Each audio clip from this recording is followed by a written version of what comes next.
News India में आपका स्वागत है। मैं हूं साक्षी सिंह। चलिए रुक करते हैं दिन भर की बड़ी खबरों की तरफ।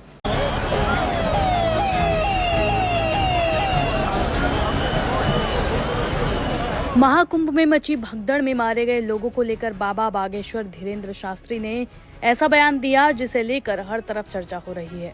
बागेश्वर बाबा ने मारे गए लोगों के लिए कहा कि उन्हें मोक्ष की प्राप्ति हुई है। अब शंकराचार्य स्वामी अविमुक्तेश्वरानंद सरस्वती ने धीरेन्द्र शास्त्री के इसी बयान पर जबरदस्त पलटवार किया है। शंकराचार्य ने बेहद तल्ख लहजे में कहा कि उनका भी मोक्ष करा दो, अगर वो तैयार हों तो हम धक्का मारकर उनका भी मोक्ष कराने को तैयार हैं। शंकराचार्य ने कहा, किसका मोक्ष हो गया है, किसका नहीं हुआ, ये अलग बात है। इस तरह पैरों के नीचे कुचल कुचल कर दम घुटकर जो बच्चे, महिलाएं, हमारी बहनें, भाई जो वृद्ध मरे हैं, उनके लिए मोक्ष हो गया कह देना बहुत सरल है। इनमें से कोई भी मोक्ष चाहता हो तो हम उनका मोक्ष करने के लिए तैयार हैं। बता दें कि मौनी अमावस्या के अवसर पर बुधवार को संगमनौज पर भगदड़ मच गई थी। इस दौरान काफी लोगों की जान चली गई। सरकार की तरफ से 30 लोगों की मौत का आंकड़ा बताया गया है। इन्हीं मौतों को लेकर बागेश्वर बाबा एक कार्यक्रम में बोलते बोलते मौतों के मोक्ष पर बोल गए। धीरेन्द्र शास्त्री ने इस कार्यक्रम में कहा था कि इतने महात्मा, इतने साधु, इतने जपी, इतने तपी, फिर भी इस घटना पर आपका क्या विचार है।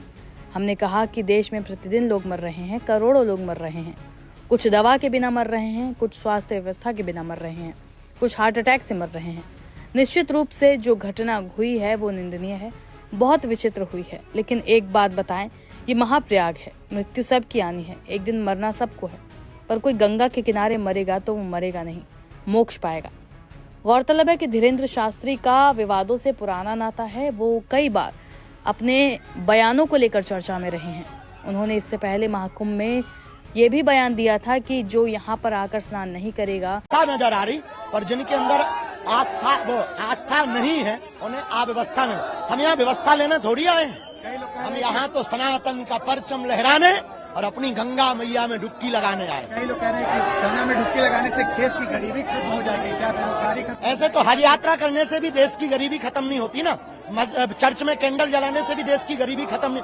हर काम जो है गरीबी मिटाने के लिए थोड़ी होता है। आदमी जो है भोजन करता है तो क्या गरीबी मिटाने के लिए, पेट भरने के लिए? बाप को बाप कहता है तो क्या गरीबी मिटाने के लिए? अपने संबंध के प्रति अपनी श्रद्धा अर्पण करने के लिए पिता की पूजा की जाती है। हर चीज गरीबी मिटाने के लिए नहीं, कुछ आस्था भी होती है। और इस दुनिया में अनेक कल्चर हैं, यहूदी हैं, पारसी हैं, मुसलमान हैं, ईसाई हैं, तो सबकी अपनी अपनी आस्था है। केवल हिंदू धर्म में ये दिखता है। हज यात्रा भर से या फिर उनकी चर्च वालों की कौन सी सिटी? वेटिकन सिटी, वहां भी तो लोग जाते हैं। तो क्या गरीबी मिटती है? हाँ। और कोई खुजली? यही उपाय है, हर हाल में भारत हिंदू राष्ट्र हो गए। हमने तो डुबकी लगा ली, यहाँ बीमारियां दूर होती हैं। और जो कह रहे हैं कि यहाँ बीमारियां फैल रही, आनंद देखो तुम, हर जगह हिंदुत्व का उत्साह देखो तुम, हिंदुओं के प्रति उत्साह देखो तुम। इसलिए हर व्यक्ति को आना चाहिए। जो नहीं आएगा वो पछताएगा, वो देशद्रोही कहलाएगा। बुलेटिन में फिलहाल इतना ही। देश और दुनिया की तमाम खबरों के लिए देखते रहें न्यूज इंडिया।